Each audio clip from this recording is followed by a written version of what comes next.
नमस्कार दोस्तों, आपका स्वागत है हमारे यूट्यूब चैनल में। और इस वीडियो के अंतर्गत हम आपको बताएंगे कि हमने डीएलएड सेकंड सेमेस्टर के लिए आपका मैथ स्टार्ट करा था।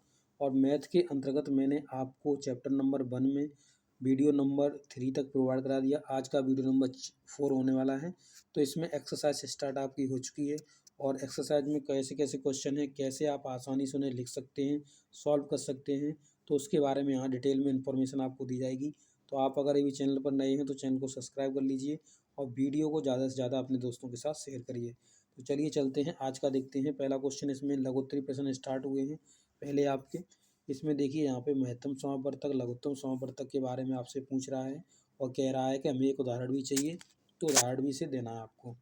तो हमने कहा था कि महत्तम समापवर्तक वह बड़ी से बड़ी संख्या जो जो प्रत्येक संख्या को पूर्णतः विभाजित कर दे दी हुई संख्याओं का महत्तम समापवर्तक कहलाती है। यानी जो संख्या दी गई उनका महत्तम समापवर्तक कहलाती है। जैसे मान लीजिए एग्जाम्पल के लिए हम आपको इसके बारे में मानते हैं। यहाँ पे एग्जाम्पल मान लिया मैंने कि यहाँ पे आपके पास 12 है और 16 है। 12 के अगर आप फैक्टर काटेंगे तो 2 2 जा 4 और 4 3 जा 12। इसी प्रकार से अगर इसके फैक्टर काटेंगे तो 2 2 2 और 2 करके इसका आ जाएगा। तो इसमें आप देखेंगे कॉमन हमें क्या मिल रहा है, यानी तो वही हमारा एचसीएफ होगा। देखिए 2 2 मिल रहा है, 2 2 मिल रहा है, तो यही हमें 4 कॉमन मल्टीपल मिल रहा है बस। यानी इनके जो फैक्टर हमने करे तो उसमें से हमें 4 कॉमन मिला। तो ये देखिए 4 जो है ना वो देखिए 16 में भी पूरा पूरा पूरा भाग लगाएगा और यही ये जो 4 है वो 12 में भी भाग लगाएगा। तो ये टोटली कंप्लीटली डिवाइड कर देगा। अब देखिए एलसीएम की अगर बात होती तो हम क्या करते, जैसे मान लीजिए अगर मान लो हमसे एलसीएम निकलवाया जाता है इसके द्वारा, तो एलसीएम में हम जो रिमेनिंग पार्ट रह गया है इसे भी हम लिख देते, रिमेनिंग पार्ट को भी, इसको भी मल्टीपल करा देते इसमें। जैसे अभी यहाँ 4 निकला हुआ है, 4 में इतना कितना कहा जाता है, यानी 2 2 जा 4 और 4 3 जा, यानी 4 3 जा 12, 12 का भी मल्टीपल करते हैं तो वो 48 होता, 48 होता। वो हमारा एलसीएम होता। एलसीएम में क्या करता, ये 16 भी इसमें भाग लगाता है एलसीएम में और ये 12 भी भाग लगाता है एलसीएम में। तो ये कम्प्लीटली जो नंबर हमने एलसीएम के रूप में रखा वो ये कम्प्लीटली डिवाइड हो जाता, जो दी गई नंबर्स हैं वो हमारा एलसीएम हो जाता। वही यहाँ एलसीएम में फिर से इसने पूछा हुआ है कि हमें एग्जांपल दीजिए और बताइए। तो यही चीज़ हम यहाँ पे लिखी हुई है और यही चीज़ हम आपको बता रहे हैं। जैसे मान लीजिए आपके पास दो नंबर दिए हुए हैं, जैसे मान लीजिए आपके पास 4 और 8 दिया हुआ है, एक सिंपल सा हम नंबर मानते हैं और इनका हमें एलसीएम निकालना है। जब एलसीएम निकालना है तो इनका एलसीएम कौन सा हो सकता है। तो अब देखिए इसमें हम क्या करेंगे, इसके हम फैक्टर कर लेते हैं, इस तरीके से निकाल लेते हैं। यानी 2 से हमने डिवाइड करा इसको, तो 2 2 जा 4 और यानी 2 4 जा हो जाएगा 8। इसके बाद फिर हमने 2 से काट दिया, 1 जा और 2 जा। अब देखिए यहाँ पे अब इस ऐसे मल्टीपल करते हैं, जो भी कॉमन कट गया उसको कट गया, जो बच गया उसकी भी मल्टीप्लाई करा था। तो 2 2 जा 4, 4 2 जा 8, तो 8 इसका एलसीएम हो जाएगा, एलसीएम हो जाएगा। अब देखिए एलसीएम ये 8 भी इसमें डिवाइड कर देगा पूरा पूरा और ये 8 यानी 4 भी कर देगा और 8 भी कर देगा मल्टी डिवाइड में कम्प्लीटली। तो ये हो जाता है आपका एलसीएम, वही चीज़ बता रहा है। इसके बाद ये क्वेश्चन आपका बहुत इंपॉर्टेंट क्वेश्चन आया है और इसमें बहुत ही इंपॉर्टेंट चीज़ पूछी हुई है। देखिए अपवर्तक के बारे में पूछा है, समापवर्तक के बारे में पूछा है, समापवर्त के बारे में पूछा है और अपवर्त के बारे में पूछा है। ये चीज़ें क्या होती हैं तो डिटेल में मैंने इनके लिए आपके लिए एग्जाम्पल और इनकी परिभाषाएं ली हुई हैं। तो यहाँ पर आप देखेंगे कि अपवर्तक क्या होता है। तो अपवर्तक का अर्थ है विभाजक, यानी भाग देने वाला, विभाजक भाग देने वाला अपवर्तक। जैसे मान लीजिए इस तरीके से हम लिखते हैं, आपने भी देखा होगा, जैसे यहाँ पे हम लिखते हैं भाजक, भाजक, ठीक है।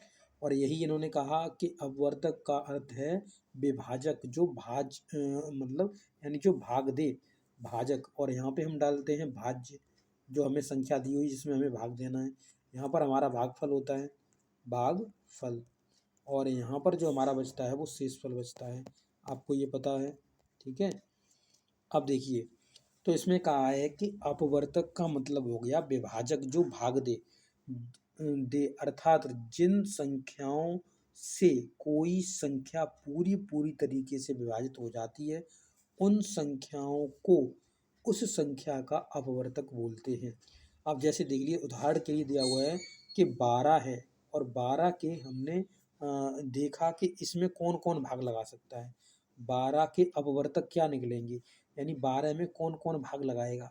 और 12 में जो भाग लगाने वाली चीज़ें हैं वो 1 लगा देगा, 12 में 2 लगा देगा, फिर 3 लगा देगा, फिर 4, फिर 6, फिर 12, ये सभी संख्याएं भाग लगा देंगी।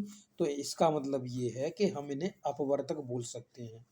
क्या बोल सकते हैं, अपवर्तक बोल सकते हैं। जैसे मान लीजिए यहाँ पे 8 ले लिया, तो 8 में कौन कौन डिवाइड कर देगा, वो इसके 8 के अपवर्तक कहलाएंगे। क्या कहलाएंगे, अपवर्तक कहलाएंगे इसके। जैसे ये 1 डिवाइड कर देगा, 2 डिवाइड कर देगा, फिर इसमें 4 डिवाइड कर देगा, फिर इसमें 8 डिवाइड कर देगा। तो ये सभी अपवर्तक हैं किसके, 8 के।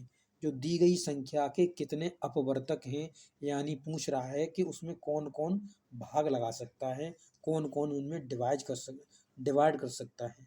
इस तरीके से अपवर्त को आप समझ लीजिए कि उन संख्याओं को डिवाइड करने के लिए जो जितनी संख्या डिवाइड कर सकती हैं वो सभी उसके अपवर्तक कहलाती हैं। समापवर्तक क्या होता है, ऐसे अपवर्तक जो दी गई संख्याओं के अपवर्तक में सम्मिलित होते हैं समापवर्तक कहलाते हैं। समापवर्तक का अर्थ होता है सर्वनिष्ठ अपवर्तक, यानी उभयनिष्ठ, कॉमन। अब जैसे मान लीजिए यहाँ पर इन्होंने 8 में कौन कौन डिवाइड लगा देगा, ये इन्होंने देखा, यानी 1 लगा देगा, 2 लगा देगा, 4 लगा देगा और 8 लगा देगा। इसी प्रकार से 12 में कौन कौन डिवाइड लगा सकता है, तो 1 लगा देगा, देखिए 2 लगा देगा, 2 के बाद इसमें 3 से भी इसमें डिवाइड चला जाएगा, 4 से भी चला जाएगा, और 4 के बाद इसमें 6 से भी चला जाएगा, 6 के बाद इसमें 12 से चला जाएगा। तो ये सभी संख्याएं क्या लगाएंगी, इसमें भाग लगा देंगी। इसी प्रकार से आप 16 देखेंगे तो 16 में कौन कौन डिवाइड लगा देगा, 1 लगा देगा, 1 के बाद 2 लगा देगा, 2 के बाद इसमें 4 लगा देगा, 4 के बाद इसमें आपका 8 लगा देगा, और 8 के बाद इसमें 16 लगा देगा। तो ये सभी संख्याएं इसमें भाग लगा देंगे। इन संख्याओं में जो इनके अपवर्तक ये हैं, ये सभी अपवर्तक हैं, ये सभी क्या हैं, अपवर्तक हैं। अब इसमें जो कॉमन निकल आए, जो क्या निकल आए, कॉमन निकल आए, वो आपका समापवर्तक कहलाएगा। क्या कहलाएगा, समापवर्तक। अब देखिए एक कॉमन है तीनों में, तो एक इसका समापवर्तक हो गया, ठीक है। इसी प्रकार से आप देखेंगे तो फिर हमें 2 कॉमन मिल जाएगा, तो इसका 2 समापवर्तक हो गया।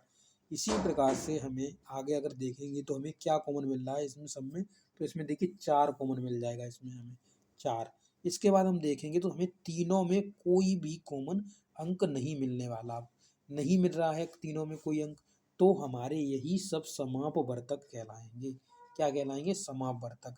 यानी समापवर्तक अर्थ समझ लीजिए जो उभयनिष्ठ आता है संख्याओं के, यानी जो जैसे संख्याओं के हमने अपवर्तक निकाले और अपवर्तक में जो हमें कॉमन मिल जाएगा वही हमारा क्या कहलाएगा, समापवर्तक कहलाएगा। तो इस तरीके से आप समापवर्तक याद रखिए। और अपवर्तक क्या होता है, जैसे मान लो कोई संख्या दी है और संख्या में कितनी संख्याएं भाग लगा सकती हैं, वो सभी उसके वो अपवर्तक कहलाते हैं संख्या के, ठीक है।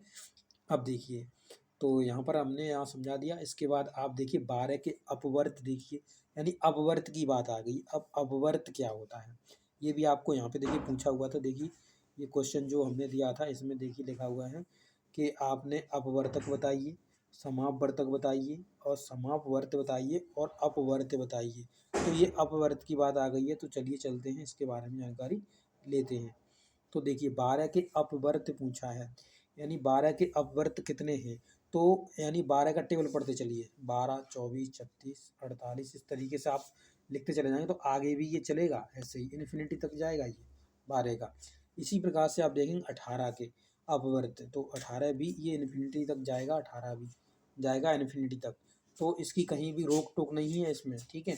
अब इसके जो अगर हमें अपवर्तक निकालने हैं तो वो हम कैसे निकालेंगे, तो इसमें हम देखेंगे कि दोनों में हमें क्या उभयनिष्ठ मिल रहा है। तो उभयनिष्ठ अगर देखेंगे तो पहले नंबर पे हमें मिला 36 उभयनिष्ठ, दोनों में क्या मिला 36, तो 36 हमने यहाँ पे देखिए नोट डाउन कर दिया। इसके बाद हमें दूसरा मिलेगा 72 मिल गया, तो 72 यहाँ नोट डाउन कर दिया। उसके बाद 108 मिला तो 108 यहाँ में नोट कर दिया। इसी प्रकार से इसके आगे भी आपको कॉमन मिलेंगे, ऐसी बात नहीं है। जब आप इसे बढ़ाओगे ना आगे तो इनसे भी कॉमन मिलेंगे, बट हमें क्या निकालना, अपवर्त निकालना है।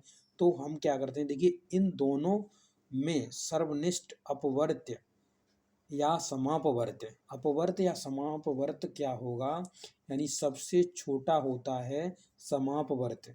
समापवर्त सबसे छोटा होता है, जो सबसे पहले कॉमन मिल जाता है वो समापवर्त कहलाता है। ओके, इसी प्रकार से कहा हुआ है ये समावर्त होता है। इसी प्रकार से इसमें सबसे छोटा समावर्त क्या हो जाएगा, 36 हो जाएगा, और 36 हो जाएगा। और अपवर्त के बारे में हमने आपको बता ही दिया कि इसके जो आप चलते चले जा रहे हो उसकी ये फैक्टर करते जा रहे हो, तो ये आपके क्या हैं, 12 के सभी अपवर्त हैं। ये सभी 12 के अपवर्त हैं जो कि उसके अपवर्त यानी मल्टीपल के रूप में चल रहे हैं। अपवर्त का मतलब आप मल्टीपल भी याद कर सकते हो, मल्टीपल, ठीक है, मल्टीपल भी कर सकते हो, यानी इसका ही ये इंग्लिश वर्जन है आपका मल्टीपल अपवर्त का, यानी ये मल्टीपल ही हो रहा है। 12 का फिर मल्टीपल हुआ, फिर 24 आया, फिर मल्टीपल हुआ, फिर 36 आया, इस तरीके से। और इस समावर्त क्या होता है, जो सबसे छोटा कॉमन मिल जाता है वही आपका समावर्त है। और देखिए यहाँ पे लिखा भी हुआ है, यहाँ पे देखिए बहुत ही इंपॉर्टेंट लाइन है, आप देख सकते हैं इसे, इसी 36 को 12 और 18 का लघुत्तम समावर्तक भी कह सकते हैं। क्यों मैंने कहा, अगर 12 और 18 का आप लघुत्तम समावर्तक निकालोगे, मान लीजिए आपका 36 निकल के आया, तो ये जो 12 है इसमें टोटली डिवाइड कर देना चाहिए, ये 36 भी इसमें टोटली डिवाइड कर देना चाहिए। तो ये टोटली डिवाइड कर रहा है, और जब कर रहा है तो उसका ये लघुत्तम समावर्तक कहलाएगा। और लघुत्तम समावर्तक को शॉर्ट में हम लस लिखते हैं, लस, ठीक है, लघुत्तम समावर्तक। लघुत्तम समावर्तक का मतलब क्या हो गया, लस। अब देखिए यहाँ पर आप देखेंगे समावर्त के बारे में बताया, कॉमन मल्टीपल होता है, उसकी यहाँ पर हमने डेफिनेशन लिख दी, यानी वह संख्या या व्यंजक दो या दो से अधिक संख्याओं अथवा व्यंजकों से प्रत्येक से पूर्णतः विभाजित हो जाता है, दी गई संख्याओं या व्यंजकों का समावर्त कहलाता है, यानी जो कॉमन निकल आता है उसमें से वही हमारा समावर्त कहलाता है। लघुत्तम समावर्त के बारे में आपको बता ही दिया मैंने पहले ही, ऊपर लाइन में ही लघुत्तम समावर्तक बताया क्या था आपका, लघुत्तम समावर्तक किस तरीके से आप निकाल सकते हो सब बता दिया। तो ये एक्सरसाइज के आपके जो लघु यानी लघुत्तरी प्रश्न थे वो मैंने आपको यहाँ पे इस वीडियो के अंतर्गत करा दिए हैं। आपको वीडियो कैसा लगा है, अच्छा लगा है, अपने दोस्तों के साथ शेयर करना ना भूलें। चैनल पर नए हैं, चैनल को सब्सक्राइब कर जाइए, और यहाँ पर वीडियो को ज़रूर से लाइक करें और शेयर करें। Thank you.